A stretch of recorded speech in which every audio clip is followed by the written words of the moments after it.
Until the latter stages of their time together, Esteban Ocon and Fernando Alonso had an amicable relationship when the two were teammates at Alpine. With Alonso having left Alpine for Aston Martin, Ocon has now shared why he's glad Alonso is leaving while speaking to Ouest France. I'm your host, Dillon Shelley, and first up on Formula World, Ocon blasts disappointing Alonso for doing only 2% of the work at Alpine. Ocon started off by giving his thoughts on new teammate Pierre Gasly. The first time Pierre got into a kart was mine. We drove together on the same circuits, in the same races. We had a dream, to drive together in F1, and made that dream come true. I can't wait to start that collaboration. Ocon then expressed his disappointment at Alonso's comments that car failures affected him unfairly at Alpine. It is true that I was disappointed by what Alonso said in the press, but he kept it to himself internally.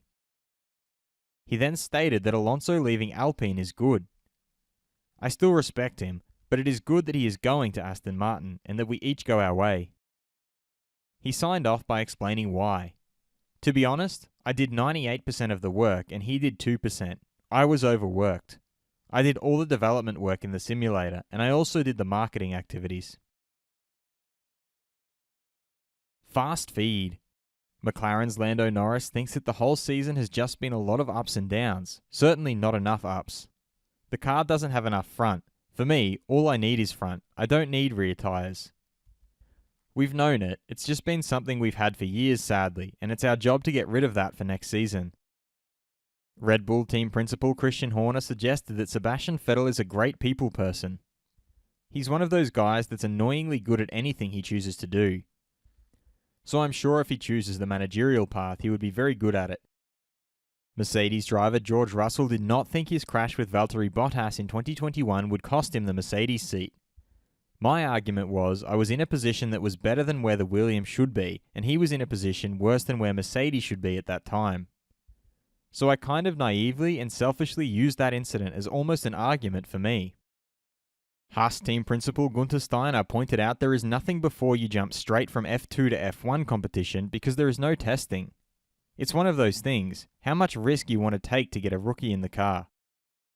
Retired F1 driver Mark Webber reacted to Nico Hülkenberg's F1 return by saying, "I'm a little bit surprised to be honest. I thought that it's a bit of a poor reflection on the talent pool underneath Formula 1 at the moment. I think there's not enough guys that they can lean on to move up the ladder and replace Mick." And retired F1 world champion Nico Rosberg stated that intensity, that dedication, that inflexibility in life. I love my life now, and that means I could never have a full-time job in Formula 1. Is the talent pool in F1's feeder categories too shallow? Head over to my community page to vote in the poll and let me know what you think in the comments. And if you liked this video, feel free to subscribe and check out my others for all the latest in the world of Formula 1.